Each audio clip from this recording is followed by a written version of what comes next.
मग त्याच्यानंतर फिल्म झाली तर फिल्म मध्ये तू का नव्हतीस मग? ते तुम्ही रवी जाधव सरांना विचार. आणि प्रतापलाही विचारायला पाहिजे.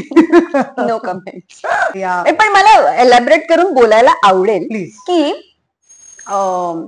मला रिजेक्ट केलं याचा मला राग नाही आला, वाईट नाही वाटलं. त्याची जी पद्धत होती ती थोडीशी डिसहार्टनिंग होती, ती मच बेटर मॅच्युअर असू शकली असती. आणि मला म्हणाले की तुम्ही कॉन्ट्रॅक्ट साईन करायला आहे. तर मला एक सेकंद काही कळतच नव्हतं, म्हणजे झालं.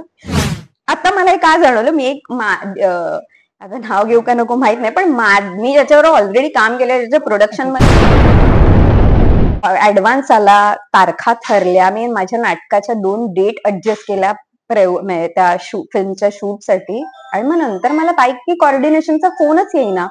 म्हटलं काय असं काय ऑफ वाटतंय, कोणी काही सांगत नाहीये कधी आहे, किती वाजता कॉल्डाईन वगैरे. तर मी फोन केला, तर त्यांच्या प्रोडक्शन टीम पैकी म्हणाले ते ऍक्च्युली काय झालं माहितीये का, त्यांना ना नोन फेस हवाय, तर आम्ही तुम्हाला रिजेक्ट करतोय. बरेचदा काय होतं ना, रिजेक्शनची तितकी कोणाला भीती नाही वाटत किंवा डिसहार्टनिंग नसतं, त्याची पद्धत मॅटर करते, जे बरेचदा मी अनुभवलं आहेच.